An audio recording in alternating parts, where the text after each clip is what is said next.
The sky above the hive world of Orestes did not scream. It tore. It was not the familiar, bruised purple of a warp breach, nor the sickly green of a Necron dimensional gate. It was a jagged, kaleidoscopic fracture in the firmament that defied the logic of the segmentum solar. For a heartbeat, the constant thrum of the Black Order's orbital bombardment ceased. Then, something impossible fell through. It was a streak of emerald fire, a thumb of light that punched through the smog-choked atmosphere with the velocity of an atmospheric entry vehicle. It didn't strike the high spires where the nobility prayed for a swift death. It slammed directly into the no-man's land of the Orestes lowlands, right between the advancing phalanxes of the outrider hordes and the desperate, mud-caked trenches of the Cadian 114th. The impact was a physical shockwave that leveled the corrugated metal ruins of a Hab block. Dust, pulverized concrete, and the ozone scent of displaced reality hung heavy in the air. Ben Tennyson coughed, his lungs burning with the acrid taste of promethium fumes and industrial rot. He pushed himself up from the center of a glass-bottomed crater, his ears ringing. He was 16, wearing a black and green hoodie that was now singed at the edges, and his heart was hammering against his ribs like a trapped bird. The last thing he remembered was the reality shard in Thanos' gauntlet flaring, a blinding white-hot light that seemed to pull his molecules apart. "Rook? Gwen?" he croaked, but the only answer was the distant, rhythmic thud of artillery. He looked down at his left wrist. The Omnitrix was there, its faceplate glowing with a frantic, pulsing green light he had never seen before. It felt warm, almost hot, against his skin. Warning, dimensional dissonance detected. A synthesized voice flickered in his mind, though it sounded distorted, as if speaking through a layer of static. Local laws of physics inconsistent with prime dimension. Recalibrating DNA protection shields. "Great," Ben muttered, wiping soot from his forehead. "Recalibrate faster, Azimuth. I don't think we're in Bellwood anymore." He looked up, and the breath caught in his throat. This wasn't a city, it was a tomb. Massive, Gothic structures the size of mountains clawed at a sky that stayed permanently gray. Giant golden eagles, weathered and grim, stared down from every crumbling facade. And then there were the soldiers. Less than 50 yards away, a line of men in olive-drab flak armor stood frozen, their laser guns leveled at him. They looked exhausted, their faces covered in the grime of a 1,000-year war. Behind them, a massive tank, a Lehman Russ, though Ben didn't know the name, was grinding its treads over the bones of a fallen monument. "Identify yourself, mutant," a voice barked. A sergeant, his face a roadmap of scars and cybernetic implants, stepped forward. His chainsword idly hummed, a terrifying weapon of spinning teeth that dripped with dark ichor. "By the Emperor's light, speak or be purged." "Whoa, hey, just a guy." Ben raised his hands, his eyes darting to the Omnitrix. "I'm Ben. I'm lost? Is this New York? It feels like a very, very bad part of New York." Before the sergeant could respond, a terrifying howl ripped through the air. From the ruins across the crater, and a pack of outriders, four-armed, chitinous monstrosities with skin the color of dried blood, leaped into the light. They were the vanguard of Thanos' Black Order, and they hadn't come to negotiate. "Xenos!" the sergeant screamed, his fear for the boy instantly replaced by a lifetime of indoctrination. "First rank, fire!" The air was suddenly filled with the cracked snap of last fire, bright red beams of coherent light that slammed into the outriders. But the creatures were fast, too fast. They tore through the suppressing fire, their claws glinting. One of them leaped high into the air, its shadow falling over the sergeant. Ben didn't think. He acted. It was a reflex honed by years of being the universe's last line of defense. His hand slammed down on the faceplate of the Omnitrix. Flash. The emerald light didn't just illuminate the crater. and it pushed back the gloom of Orestes for miles. The Cadians shielded their eyes, some falling to their knees in a mixture of terror and sudden, desperate hope. Where the boy had stood, there was now a towering figure of living, crystalline light. Sharp, prismatic shards jutted from its back, and its chest bore the green hourglass sigil. "Diamond Head!" the entity roared, its voice like grinding tectonic plates. The leaping outrider slammed into a wall of solid tadenite. Diamond Head didn't even flinch. He raised a crystalline arm, which morphed instantly into a razor-sharp blade. With a fluid, practiced motion, he swung. The outrider was severed in midair, its purple blood sizzling against the glowing crystal. "I don't know who this Emperor guy is," Diamond Head said, his voice echoing off the hive walls as he turned to face the hundreds of chittering monsters pouring out of the ruins. "But I'm pretty sure he'd want me to do this." He slammed his fists into the ground. A forest of diamond shards erupted from the earth, impaling a dozen outriders in a heartbeat and creating a literal wall of crystal between the Cadians and the enemy. High above Orestes, in the cold, oppressive vacuum of space, the sensors of the sanctuary, too, flared. On the command deck, a massive figure clad in gold armor turned his head. His skin was a regal purple, his eyes pits of ancient, calculated ambition. Thanos, the mad titan, watched the holographic display of a green energy signature so pure, so potent, that it made the Infinity Shards embedded in his gauntlet hum in sympathetic resonance. "A master of forms," Thanos rumbled, and on his voice a low vibration that made his subordinates tremble. "Proxima, take the dropships. Fetch me that trinket. It is the key to the stability I seek for this chaotic galaxy."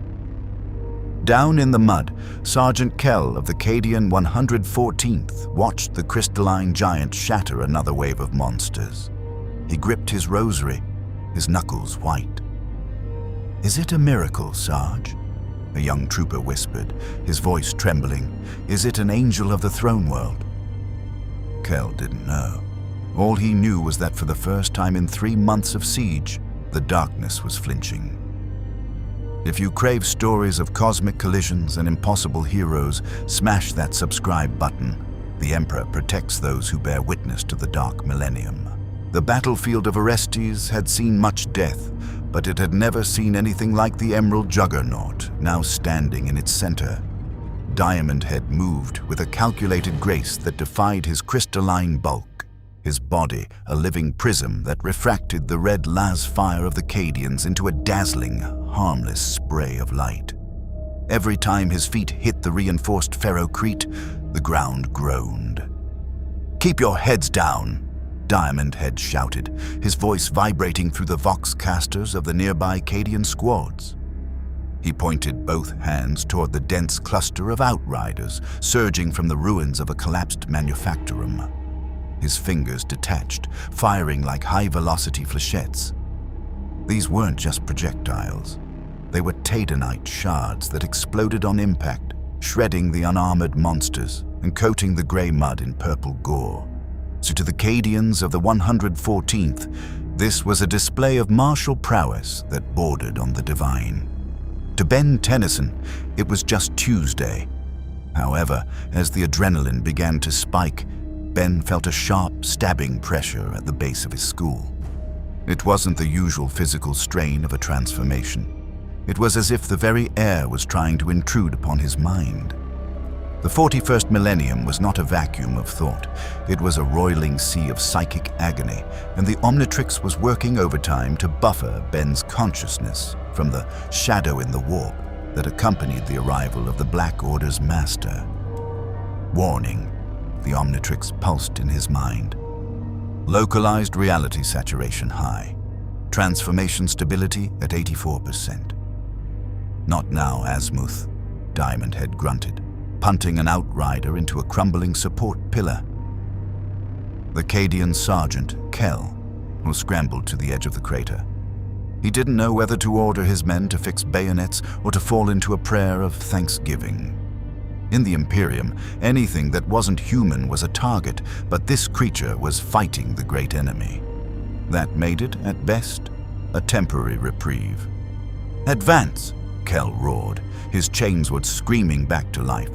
"Follow the crystal giant, for the Emperor and Cadia."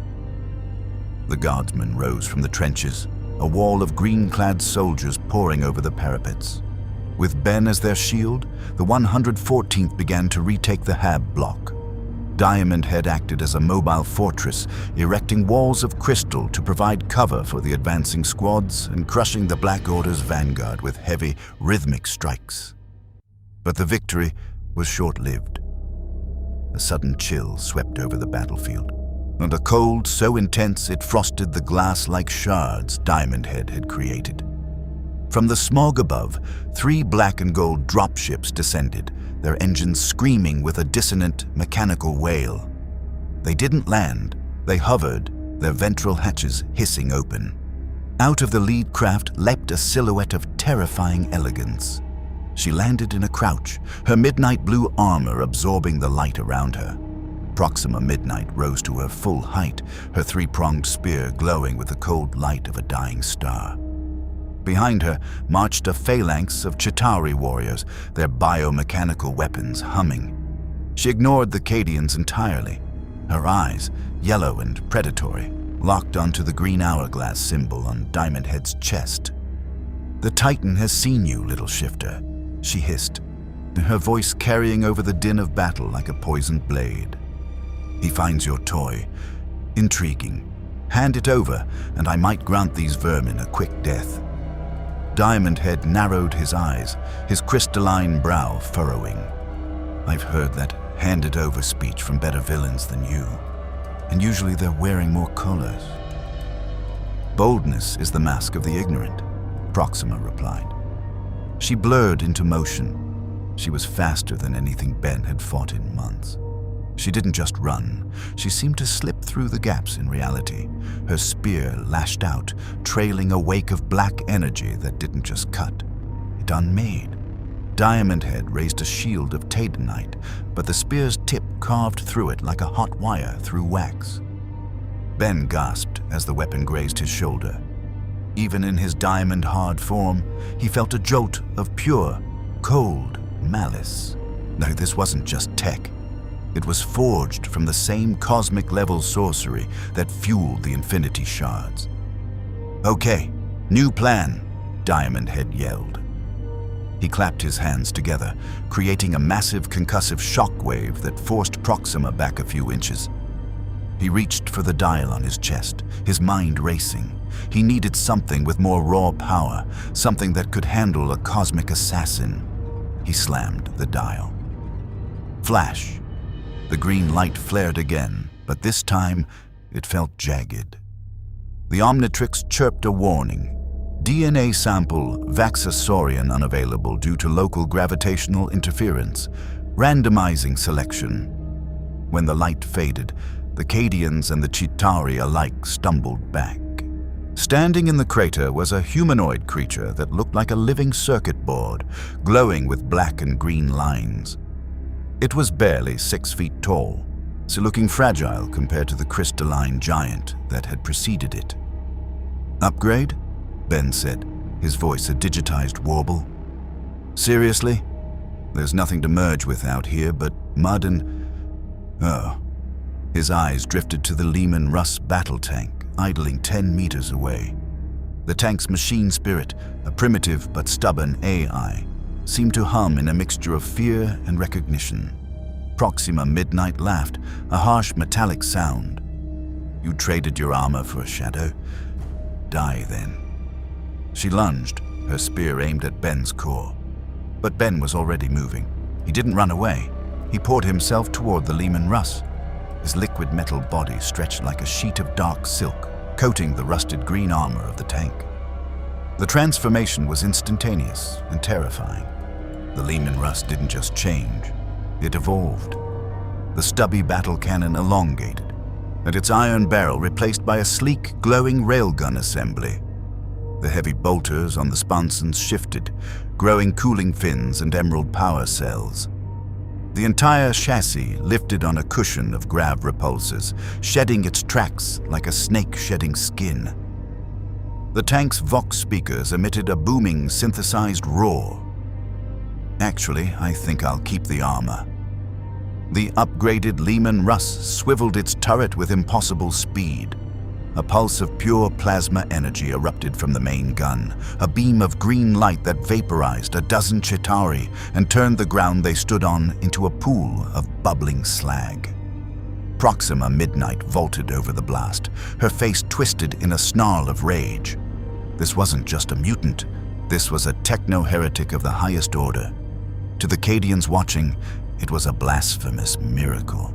Their sacred machinery was being reshaped by a Xenos entity, yet it was firing with the fury of 1,000 suns. "Sergeant!" one of the troopers yelled over the roar of the grav engines. "What is he doing to the steel will?" Kell watched the tank, a vehicle that had served his regiment for 3 centuries, float and fire like a god of the forge. He crossed himself, his eyes wide. "He's making it angry, son, and I think he's making it ours." On the bridge of the sanctuary, too, the mad titan leaned forward. His fingers hovered over the armrest of his throne. He interfaces with the primitive machines of this realm as if they were his own flesh. Remarkable. Cull Obsidian, prepare the drop pods. If Proxima cannot break the boy, we will bury him in the weight of our legion. Ben fused with the tank's systems and felt the machine's history, the thousands of soldiers who had died inside its hull, the centuries of oil and prayers. He felt the weight of the 40K universe's grim resolve. "Hold on tight, guys." The tank's speakers crackled as Ben targeted the hovering dropships. Things are about to get a lot louder. The upgraded Lehman Russ roared with a voice that was half engine, half adolescent defiance. As Ben funneled his consciousness into the tank's ancient cogitators, he felt a strange resistance. The machine spirit of the steel will was not a passive OS. It was a grumpy, battle-scarred ghost that smelled of ozone and holy unguents. It snarled at his intrusion, but as the emerald energy of the Omnitrix surged through its rivets, the tank realized they shared a common enemy. Targeting protocols engaged. Ben's digitized voice boomed through the tank's external hailers. "Let's see what this sanctuary tech is made of." The upgraded railgun turret tracked the hovering dropship with a fluid motion no manual crank could ever achieve. And a crackle of emerald lightning danced across the barrel before a slug of hyper-accelerated matter shrieked through the air. The projectile didn't just hit the black and gold craft, it punched through the void shields like they were parchment and exited the other side, leaving a molten hole that caused the dropship to list violently. Proxima Midnight snarled, her spear humming as she deflected a spray of heavy bolter fire, now converted into high-frequency pulse rounds, from the tank's sponsons. She realized with a cold fury that the boy wasn't just a shapeshifter. He was a catalyst. In a universe defined by decaying, stagnant technology, he was a spark of pure, chaotic innovation. "Kill the pilot! Dismember the steel!" she commanded, her voice a piercing shriek that galvanized the Chitauri. The alien warriors swarmed the tank, throwing themselves onto the chassis with thermal detonators.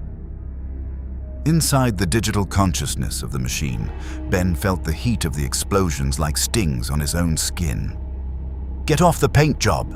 Ben yelled. He surged the tank forward, the grav repulsors emitting a low-frequency hum that liquefied the mud beneath the hull. He executed a perfect barrel roll for a 60-ton vehicle, the gravitational shear throwing the Chitauri into the air like ragdolls. Behind the tank, Sergeant Kell and the remnants of the Cadian 114th were caught in a state of religious paralysis. To any other Imperial officer, this was tech heresy of the highest order, a Xenos soul merging with a holy instrument of the Omnissiah. But Kell was a man of the trenches. He had seen his brothers slaughtered by the thousands.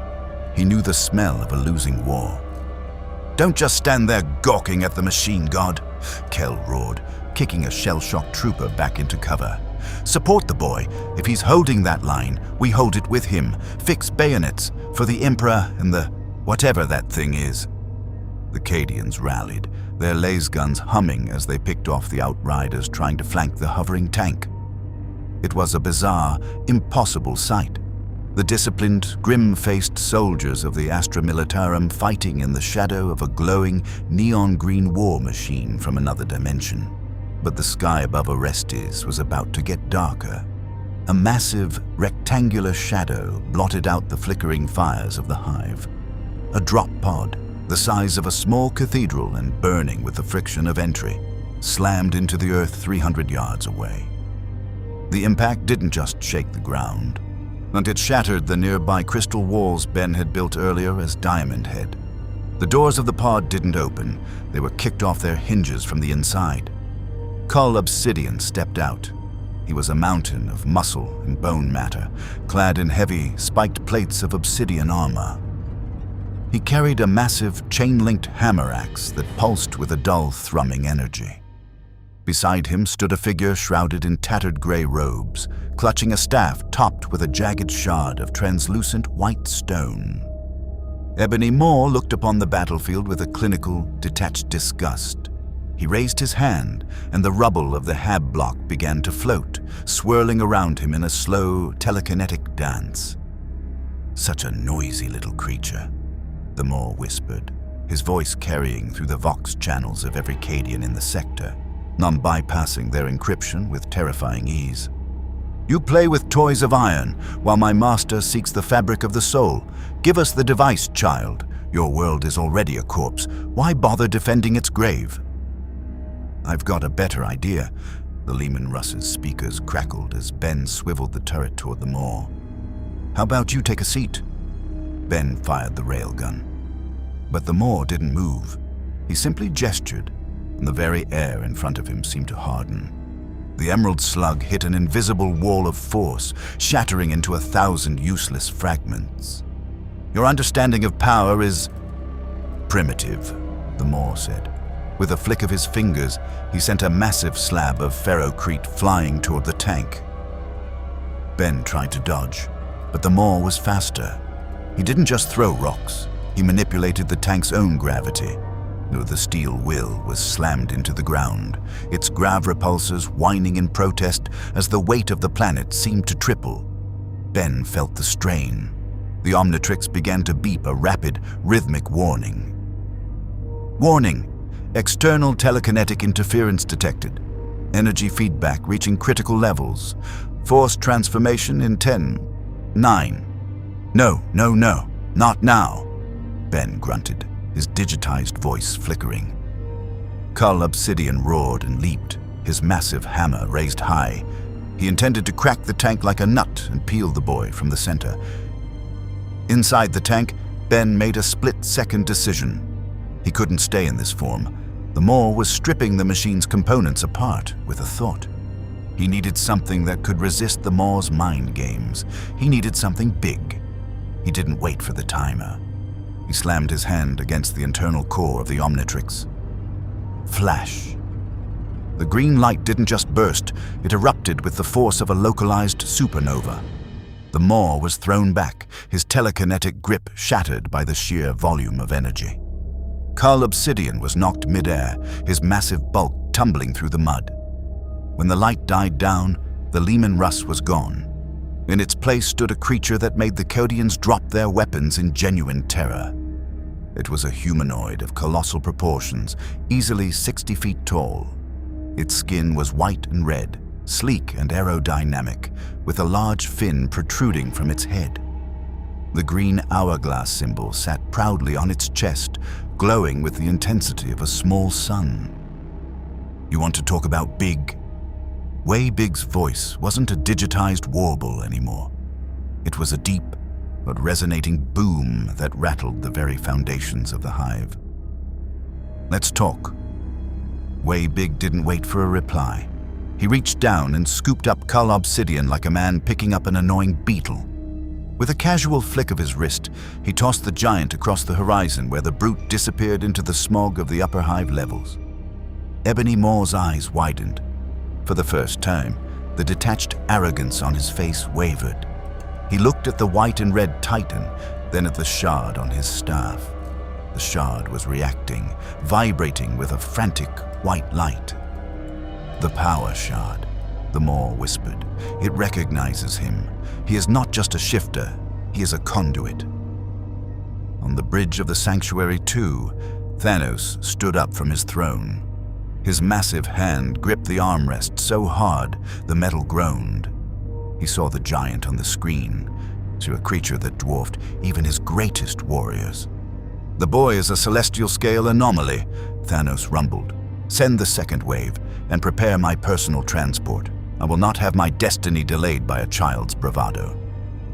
Down in the mud, Sergeant Kell looked up at the towering feet of the giant. He could barely see the creature's head through the smoke. "Saint or Xenos?" Kell whispered. "He's the biggest thing on our side."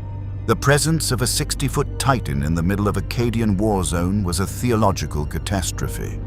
To the soldiers of the 114th, Waybig was not merely a combatant. He was a walking breach of the Imperial Creed. He stood taller than the local defense pylons, his sleek ivory and crimson form shimmering against the soot-blackened sky of Orestes. "Waybig!" the giant bellowed, his voice a subsonic thrum that caused the remaining Chitauri to collapse as their delicate inner ear membranes ruptured. Waybig turned his gaze toward Ebony Maw. The sorcerer linguist of the Black Order was already recovering, his gray robes fluttering as he rose into the air on a platform of twisted rebar. The Maw's face was a mask of cold calculation. He had fought beings of immense physical power before, but this creature possessed a biological purity that hummed with a frequency he couldn't quite map. "Size is but a greater canvas for agony," the Maw hissed. He slammed his hands together, and the very street beneath Waybig's feet liquefied. Not into water, but into a churning vortex of pulverized stone and gravity. Waybig stumbled, his massive weight working against him as the ground became a hungry maw. "Whoa!" Ben yelled, his voice echoing like a thunderclap. He clapped his massive hands together, creating a sonic boom that shattered every window within 3 miles. The pressure wave was so intense, it neutralized the Maw's telekinetic field for a fraction of a second. Free from the trap, Waybig crossed his arms in a signature X formation. A beam of concentrated cosmic energy, brilliant and emerald green, erupted from his fins. The Maw dodged, the beam vaporizing a row of hab blocks behind him as if they were made of sand. "Target the giant!" Proxima Midnight's voice shrieked over the Black Order's Vox network. From the clouds, a wing of Q-ships, vicious, needle-like atmospheric fighters, dived. They ignored the Cadian anti-air batteries, focusing their fire on Waybig's broad chest. Dozens of energy lances scorched his skin. Ben winced, the pain magnified by his sheer size. "Ow, okay, that's it." Waybig reached up, his hand moving with a speed that defied physics for something so large. He snatched a Q-ship out of the air as if it were a pesky moth, crushing the hull in his palm before hurling the wreckage into a second fighter, sending both spiraling into the hive's industrial sector in a twin fireball. However, the tide was shifting. Near the Infinity Shard atop Ebony Maw's staff began to pulse with a blinding rhythmic light. It wasn't just energy, it was a command to reality. The air around Waybig began to thicken, turning into a translucent, amber-like substance. His movements slowed. His cosmic power, usually as infinite as the stars, felt as if it were being drained into a vacuum. "Warning!" the Omnitrix chimed, its voice now sounding like a choir of dying machines. "External reality warping artifact detected. Chronosapien and Toku Star DNA stability compromised. Transformation failure imminent." "No, I've almost got him." Ben struggled, his massive muscles bulging as he fought against the hardening air. Suddenly, a new sound cut through the chaos, the roar of twin-linked heavy bolters and the distinct, high-pitched whine of a Valkyrie's engines. But these weren't Cadian reinforcements. A black-hulled gunship, adorned with the dreaded eye of the Inquisition, roared over the trenches. It didn't fire at the Black Order. It fired a spread of neurostatic missiles directly at Weybig's feet. The explosions didn't cause physical damage, but they sent a jolt of psychic interference through Ben's nervous system. "By order of the Ordo Xenos," a voice boomed from the gunship's external speakers. "Cease your existence, abomination. You're a blight upon the Emperor's reality." Inquisitor Vane stood at the open hatch of the Valkyrie, his power-armored form silhouetted against the fire. He was a man of radical conviction, and to him, Ben Tennyson was not a savior. He was a living STC of Xenos DNA, not a shape-shifting heretic that represented a greater threat to the soul of mankind than the purple titan in orbit. "Wait! I'm helping!"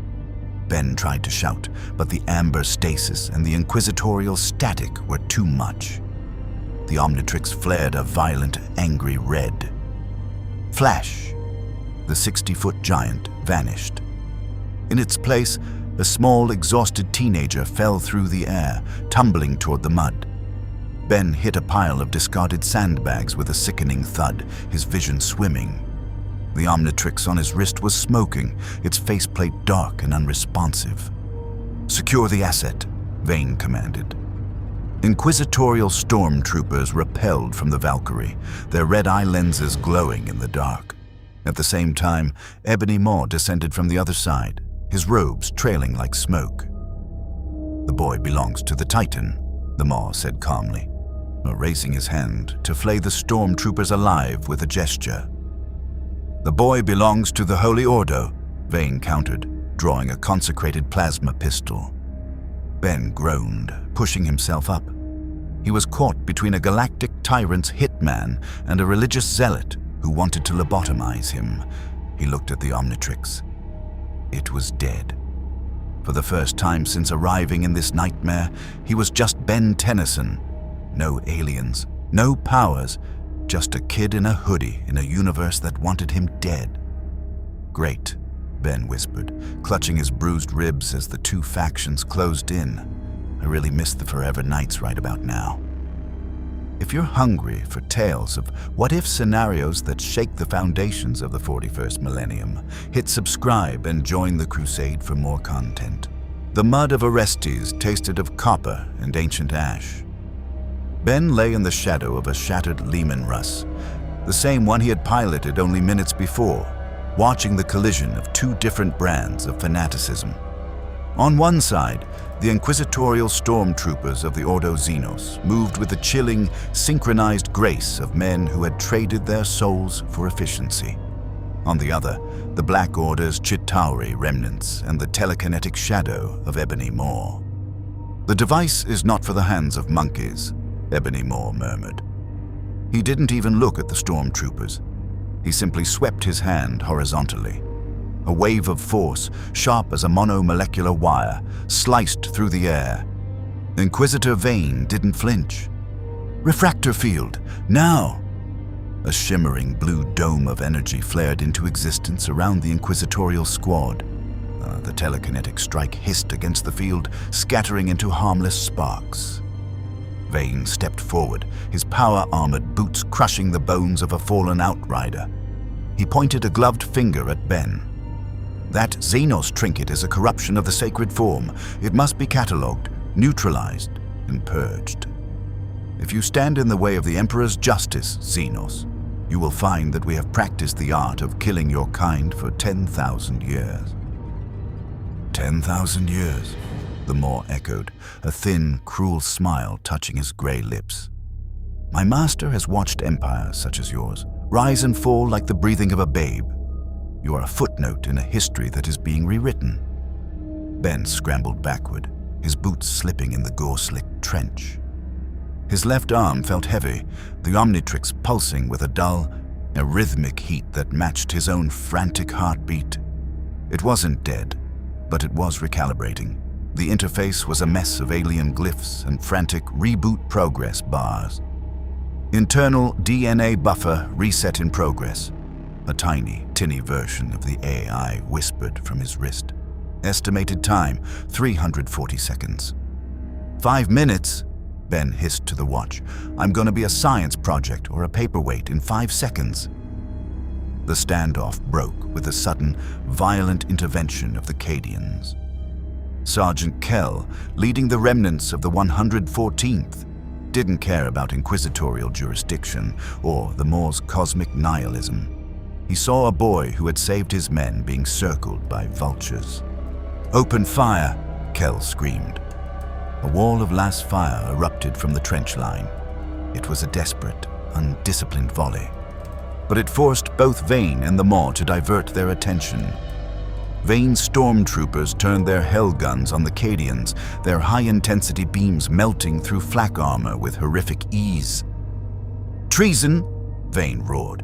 "You fire upon the Inquisition. Your names will be erased from the rolls of the honored dead." "Better a traitor than a coward who shoots his own savior," Kell shouted back, ducking as a hellgun beam turned his sandbag cover into glass. In the confusion, Ben saw his opening. He dove into the dark, narrow mouth of a maintenance tunnel that led deep into the Hive's undercity. The Maw saw him move and flicked a finger, sending a jagged piece of metal flying toward Ben's legs. Ben yelped, tumbling into the darkness of the tunnel just as a massive explosion, a melter charge from the stormtroopers, collapsed the entrance behind him.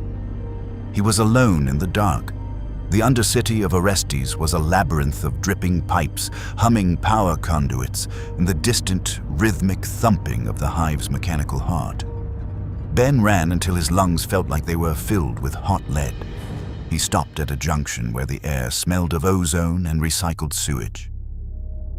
Okay, Ben panted, leaning against a rusted pipe.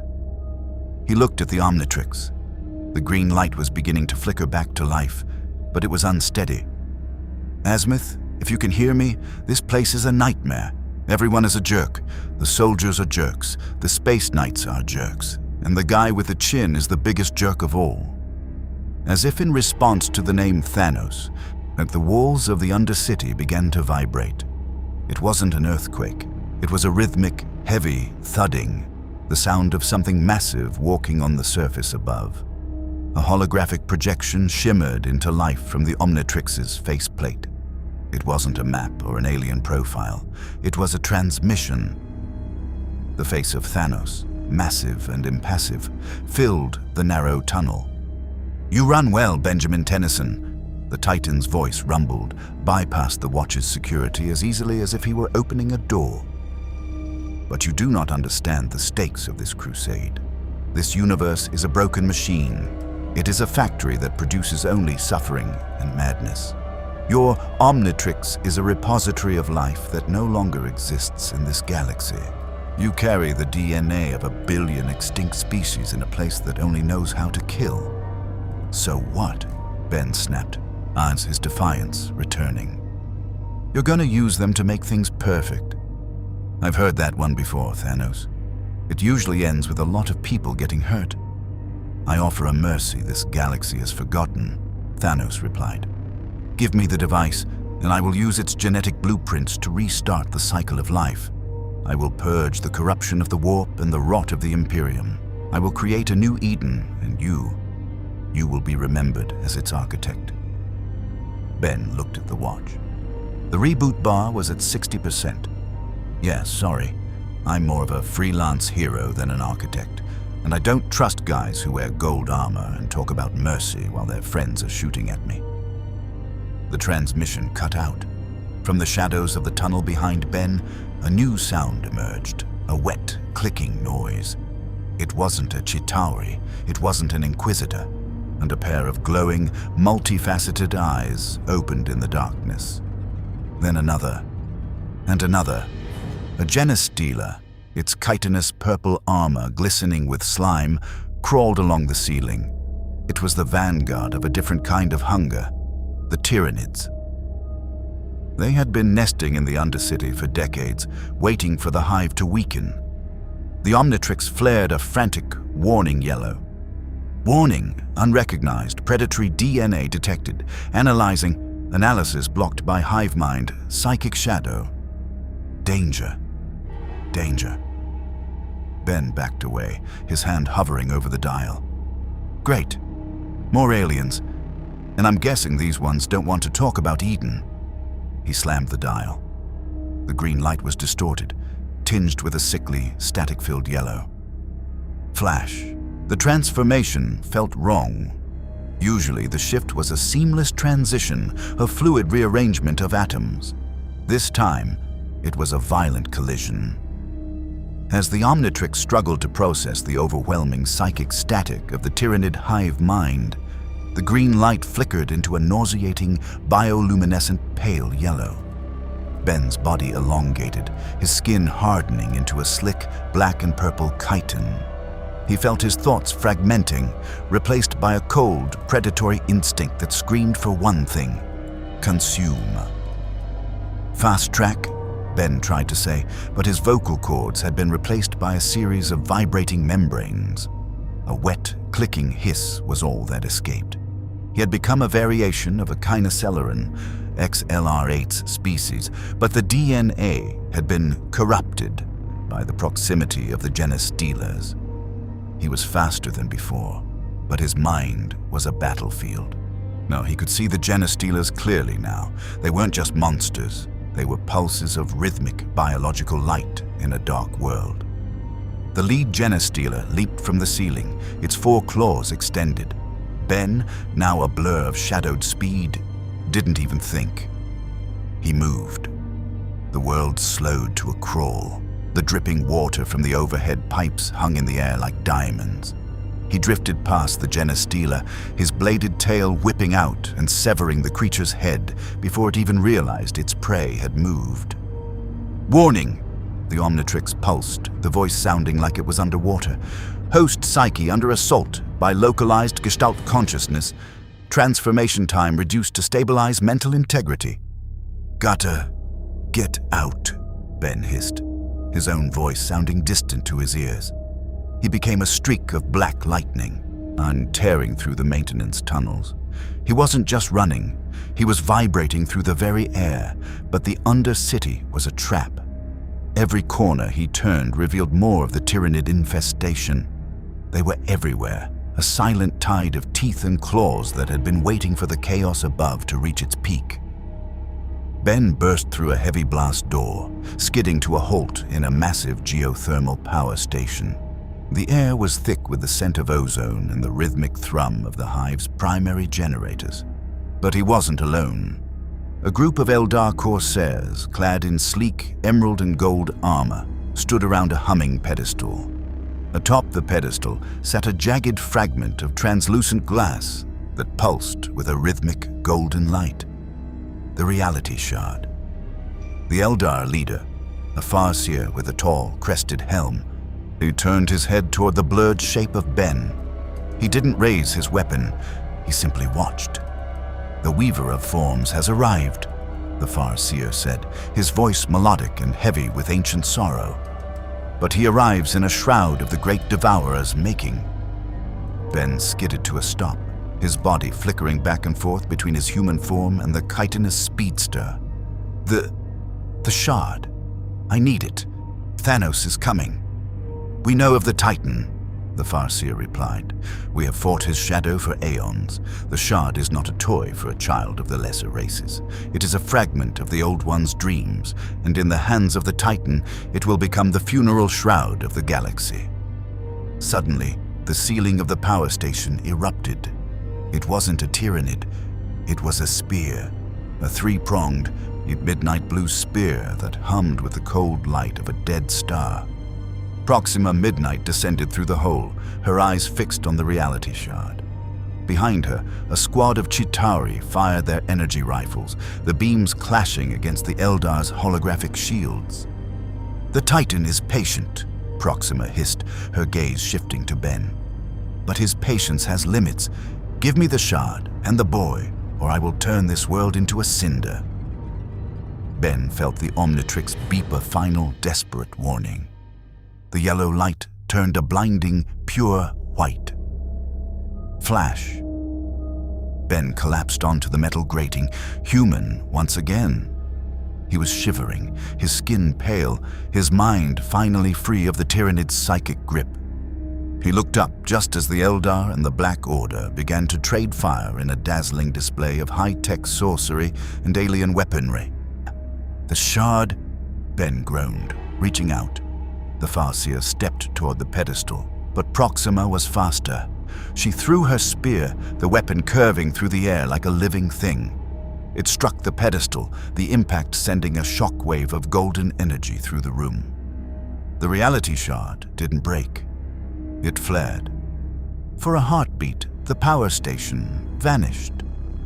Ben saw 1,000 versions of Orestes. One where the Imperium won, one where the Tyranids consumed everything, and one where Thanos stood atop a mountain of skulls, a golden gauntlet shining on his hand. "No," Ben whispered. He forced himself to his feet. He didn't have a plan. He didn't have his powers. But he had the Omnitrix. He looked at the dial. It was glowing a steady, solid green again. The reboot was complete. "Hey, Proxima!" Ben yelled over the roar of the reality shard's energy. The assassin turned, her face a mask of cold fury. Ben slammed the dial. "Let's see how you handle a real alien." The green light didn't just fill the geothermal chamber. It fought.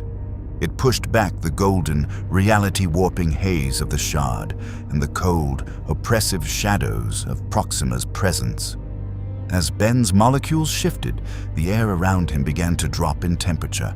Not the metaphysical chill of the warp, but a rapid, physical extraction of heat. "Big chill," the creature rasped, its voice a hollow, moth-like whisper that seemed to come from everywhere at once. Ben, now a spectral figure of deep blue chitin and folded wings, didn't wait for Proxima to recover. He drifted through the air, his body becoming intangible just as a volley of Chitauri energy fire passed through his chest as if he were nothing more than smoke. Proxima Midnight lunged, her spear whistling through the space where Ben's heart had been a second before. "So you are a ghost of a boy," Proxima snarled, her weapon vibrating as it sought a solid target. "And I have slain gods of the void." "A ghost?" Big Chill's wings unfolded, revealing the massive, moth-like span. More like a cold front. He exhaled a breath of concentrated cryogenic vapor. In the moisture-heavy air of the geothermal plant, the effect was instantaneous. The Chitauri warriors were flash-frozen in mid-stride, their biomechanical armor cracking under the sudden thermal contraction. Proxima managed to leap clear, but her boots were frosted, and the metal floor beneath her turned into a treacherous sheet of black ice.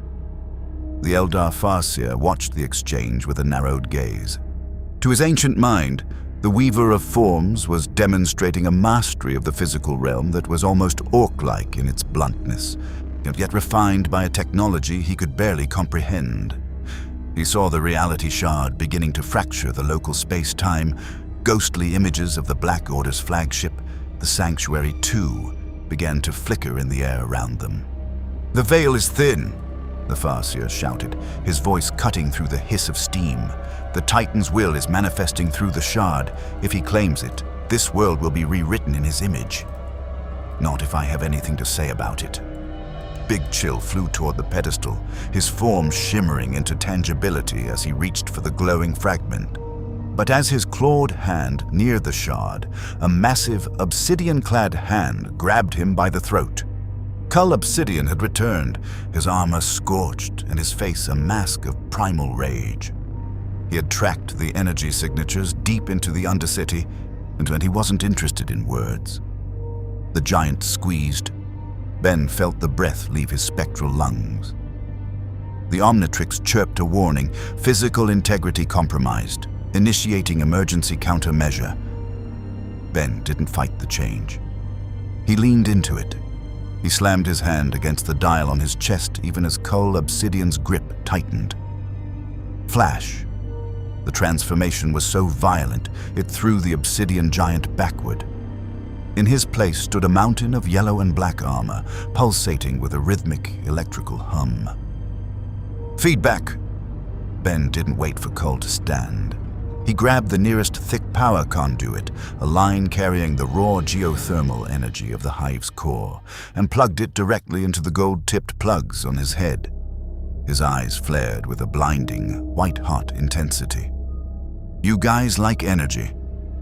Feedback's voice was a crackling, high-voltage snarl.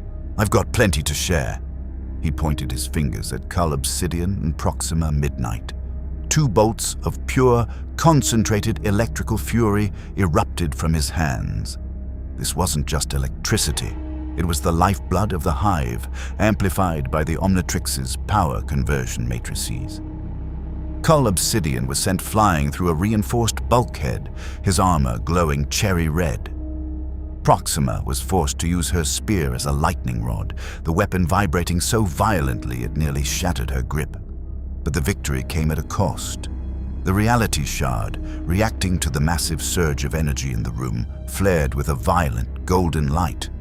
A rift opened in the center of the chamber, not a warp rift, but a hole in the tapestry of the universe. Through the hole, the massive gold-clad boot of Thanos stepped. The Mad Titan didn't look at his fallen lieutenants. He didn't look at the Eldar. He looked directly at Ben.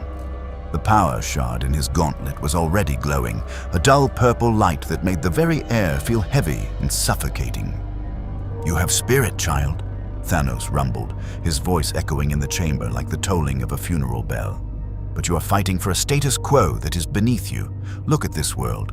Look at these Eldar who cling to a dead past, and these Imperials who worship a rotting corpse. Why save a galaxy that is already in its death throes?"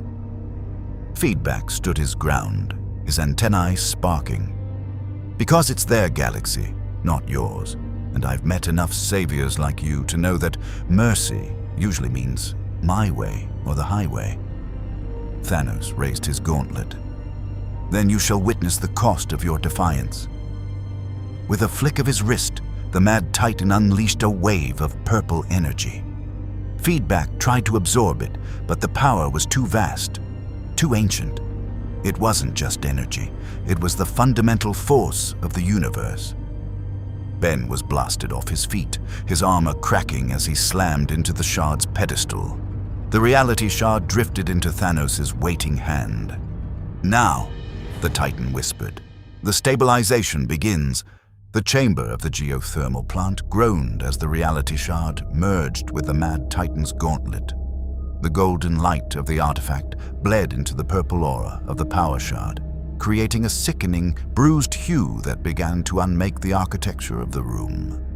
Pipework dissolved into rust and then into sand. The metal flooring beneath Ben's feet turned into a translucent, glass-like substance that revealed the churning magma miles below. Feedback struggled to his feet, his systems sparking. The energy he had absorbed from the hive's core was being drained out of him, pulled toward the singularity of power now resting on Thanos' fist. "I am the inevitability this universe has feared for 10,000 years, Thanos said, his voice calm amidst the reality-shattering roar. He turned his gaze toward the Eldar Farseer, who had fallen to his knees, his spirit stones cracking under the pressure of the Titan's presence. The Eldar saw the end in their runes, the humans saw it in their prophecies, but they lacked the will to embrace the cure. "The cure is a desert," the Farseer gasped, his hand reaching for a shuriken pistol he no longer had the strength to fire. "It is peace," Thanos countered. Ben felt the Omnitrix burning. The device was screaming, a high-pitched digital wail that bypassed his ears and vibrated directly in his skull. "Total reality incompatibility detected. DNA source, prime at risk of erasure. Initiating evolutionary crisis protocol." "Not yet," Ben grunted. He looked at the Mad Titan. Thanos was distracted, savoring the feeling of the second shard stabilizing his connection to this dimension's laws. Ben didn't go for a direct attack. He knew feedback couldn't contain what Thanos was putting out. He needed a different kind of edge. He reached for the dial, but his hand was shaking. The gravity in the room was shifting, pulling him toward the ceiling, then slamming him back down. "Hey, Thanos," Ben shouted, his voice cracking with the strain. You talk a lot about will, but you're just a guy with a big glove and a bigger ego. You think you're the only one who can make the tough calls?" Thanos paused, his eyes narrowing with a flicker of genuine curiosity. "You are a child playing with the tools of gods, Benjamin Tennyson. What call could you possibly make that would resonate in the ears of the Eternal?" "This one." Ben slammed the dial. Flash. The light was different this time. It wasn't the emerald green of the Omnitrix, nor the sickly yellow of the corrupted scan. It was a blinding, pulsating white that seemed to push back the reality shard's influence. Standing in the center of the collapsing chamber was a creature made of living magma and dark volcanic rock. But it wasn't a standard pyronite. Its armor was thicker, its flames turning from orange to a brilliant, terrifying blue. Ultimate heat blast. The heat radiating from Ben was so intense that the glass floor beneath him instantly vaporized. He didn't just throw fire, he manipulated the thermal energy of the entire sector. He reached out and snatched the very air, turning it into a superheated plasma whip that he lashed across the chamber. The whip struck Thanos' gauntlet. The Titan grunted, the impact staggering him. The reality shard flickered, its golden light wavering as the intense heat disrupted the local molecular structure. "You think fire can stop the end of all things?" Thanos roared. He raised the gauntlet, the power shard glowing with a malevolent light. He fired a beam of pure concussive force. Ultimate heat blast didn't dodge. He folded his arms, his volcanic hide absorbing the impact. "It's not just fire, Thanos. It's the energy of a world that refuses to die." Ben launched himself forward, a living comet of blue flames. He slammed into Thanos, the two of them crashing through the geothermal plant's bulkhead and out into the open air of the Orestes lowlands. The battle was now visible to everyone. The Cadians in the trenches, the inquisitorial stormtroopers, and the remnants of the Black Order all stopped. So they looked up to see a golden titan and a blue fire demon tumbling through the sky, clashing with the force of falling stars. Thanos grabbed Ben by the throat, his massive fingers singeing despite his cosmic durability. "You are an irritant, a speck of dust in the eye of destiny." "I'm the guy who's gonna break your toys," Ben retorted. He flared his heat to the absolute limit, the blue flames turning white. The shockwave of their mid-air collision shattered the remaining hive spires for miles. As they plummeted toward the mud-choked earth, Ben saw a shadow falling over them. The Sanctuary too was descending into the atmosphere, its massive ventral cannons charging. Thanos saw it too. A grim smile touched his lips. "My legion is here, child. And the third shard, the soul shard, lies within that cathedral. Even if you defeat me, brother, you cannot defeat the end." They hit the ground with the force of a nuclear detonation. The crater was a mile wide, a bowl of vitrified sand and molten metal that hissed under the oily rain of Orestes. At its center, the blue flames of ultimate heat blast flickered, dying down as the intense energy output drained the Omnitrix's reserves. Ben Tennyson lay in the center of the devastation, his volcanic armor cracked and cooling into gray ash. Opposite him, Thanos rose. His gold armor was scarred, and a trail of purple blood trickled from his brow, but the gauntlet remained. The reality and power shards hummed with a predatory hunger, feeding on the ambient suffering of the war-torn world to repair the Titan's broken form. A valiant effort, Thanos rumbled, his voice strained but steady. "You burned with the brightness of a star, but stars die. The dark remains." He looked toward the horizon, and the Cathedral of the Emperor's Tears stood as the only unbroken structure in the sector, its Gothic spires reaching into the smog like the fingers of a drowning man. Within its crypts lay the Soul Shard, the artifact the ecclesiarchy worshipped as a literal piece of the Emperor's divinity. "I don't need to be a star," Ben gasped, his form shimmering back to human. He was battered, his hoodie tattered, his left arm shaking. "I just need to be a speed bump." "Then you shall be crushed," Thanos said. He raised the gauntlet, intending to erase the boy from existence, but the sky above them suddenly screamed. The sanctuary, too, was not alone. Dropping from the high atmosphere, a fleet of strike cruisers clad in the heraldry of the Ultramarines arrived. They didn't offer a parley. They didn't ask for a surrender. From the bellies of the ships, the hundreds of drop pods, the angels of death, streaked downward like vengeful tears. The Imperium had finally realized that Orestes was no longer a simple rebellion or a minor Xenos incursion. It was a threat to the fabric of the segmentum. "Target the Titan."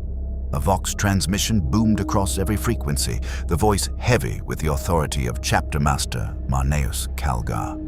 "Let no Xenos stand. For the Macragge. For the Emperor." The pods slammed into the mud around the crater.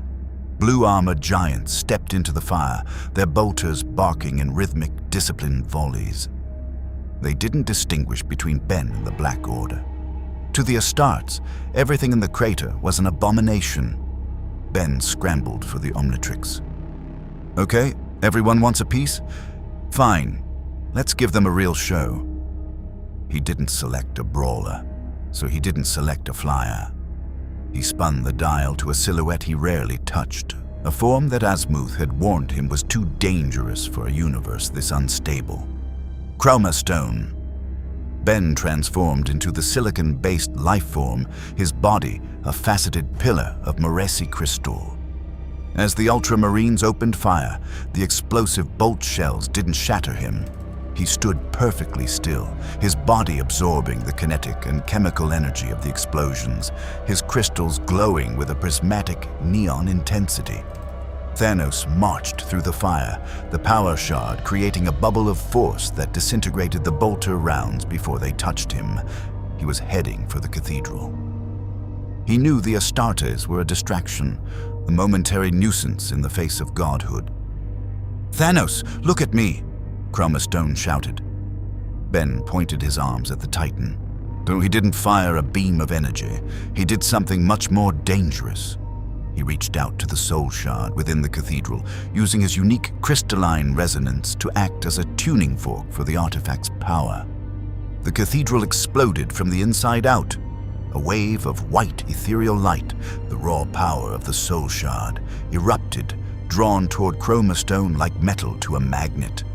The energy was agonizing. It felt like a billion voices were screaming inside Ben's mind, the collective faith and sorrow of the Imperium channeled through his body. Too much. It's too much.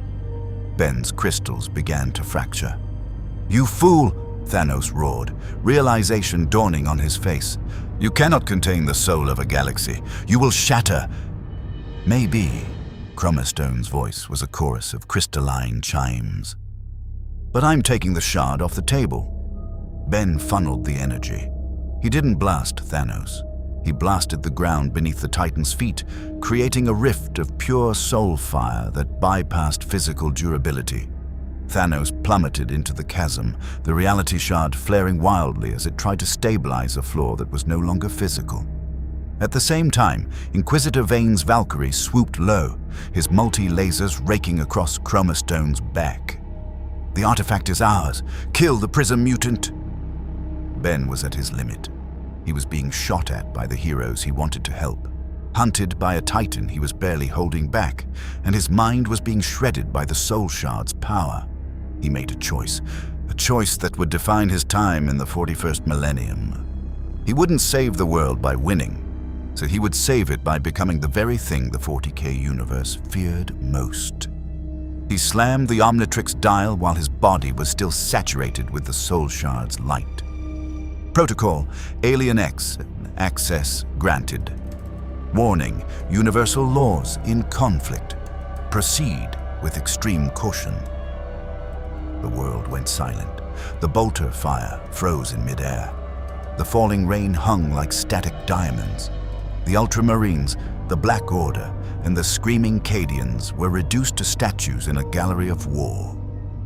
Ben Tennyson was no longer a boy.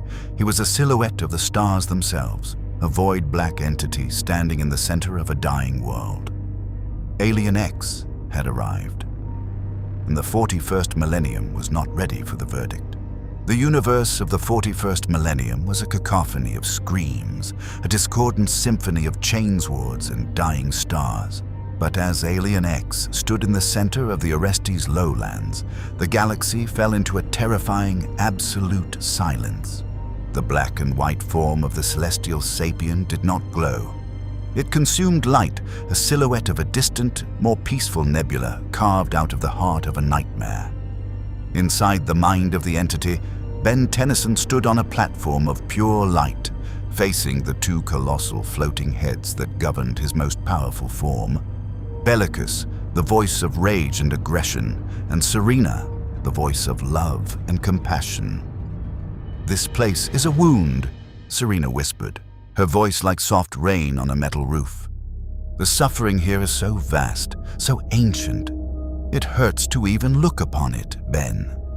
"It is a rot," Bellicus bellowed, his voice shaking the stars within the void. "It is a galaxy that has forgotten how to live and only knows how to burn. I move that we extinguish this sector entirely. Let the Titan and the Zealots be erased so that the silence can finally be earned." "No, we're not erasing anything," Ben shouted, his voice echoing in the vast mental theater. "Thanos has 2 of those shards. If he gets the 3rd, he's going to rewrite everything in his own messed up way. I need to stop him, and I need to do it now." "The Titan's artifacts are an affront to the natural order," Bellicus mused, his celestial brow furrowing. "But so is the Golden King on his throne. This universe is built on pillars of madness." "Ben is right," Serena said softly. "If we do nothing, the Titan will impose a piece of the grave. We must allow the boy to act, but with a cost. This reality is too fragile for our full strength." Outside, time began to crawl forward with the agonizing slowness of honey. Thanos, clawing his way out of the rift of soulfire, looked up and froze. His power shard flared, a warning vibration that shook his very marrow. He had seen Celestials in his own universe, but this was different. This was a being that didn't just inhabit space. It was space. You are the ultimate form," Thanos whispered, his voice trembling with a rare, cold seed of fear. "The genetic apex, give me your power and the work will be finished in a single breath." Alien X did not speak with words. He raised a hand, and the motion alone caused the atmospheric smog of Orestes to vanish, replaced by a clear, terrifyingly beautiful view of the void. With a flick of a finger, Alien X reached into the Mad Titan's gauntlet. The reality and power shards shrieked. They were fragments of a broken law, and Alien X was the law itself. The artifacts were not seized, they were simply denied. The golden gauntlet shattered like cheap glass. The shards did not fall to the mud.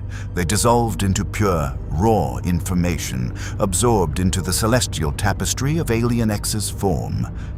Thanos fell to his knees, his hands empty, his destiny unraveled in a second of cosmic indifference. He looked at his hands, then up at the silent god. You have taken the choice away from the universe. You are the tyrant now." Alien X turned his gaze toward the Ultramarines and the Inquisitor. Vane was screaming orders, his plasma pistol firing into the void-black chest of the entity, the bolts of heat vanishing into the stars like pebbles thrown into an ocean. The Astartes stood their ground, bolters roaring, refusing to accept a god they did not recognize. "They won't stop," Ben's voice resonated from the entity, audible to everyone on the battlefield. "They'll never stop fighting, it's all they know." "Then show them a different way," Serena pleaded. Alien X clapped his hands. A wave of emerald and white light washed over the planet Orestes. It didn't kill. It didn't destroy. It restored. The hive cities, once hives of filth and misery, were purified. The toxic smog was replaced by breathable air. The Tyranid infestation in the Undercity was not purged, but transmuted, turned into inert, harmless biomass that enriched the soil. But for the people, the change was more profound. For one single, fleeting minute, the shadow in the warp vanished. Every soldier, every civilian, and even the cold-hearted Inquisitor felt a moment of absolute, terrifying peace. They saw a galaxy without war. They saw the potential of what they had lost 10,000 years ago.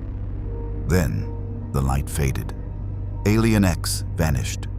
Ben Tennyson fell to the ground, human once more, his body smoking from the sheer strain of the celestial scale intervention. The Omnitrix on his wrist was a dull, scorched gray. It was completely dead, burnt out by the effort of channeling Alien X in a dimension that fundamentally resisted its presence. Thanos stood up, his eyes hollow. He looked at the beautiful, clean world around him and saw only failure. Without the shards, he was just a warlord in a galaxy that had far more experience with his kind than he could ever imagine. The boy has delayed the inevitable, Thanos whispered. He looked at the horizon, where the ultramarine thunderhawks were already descending to reclaim the planet. He did not fight when the first squad of Astartes surrounded him.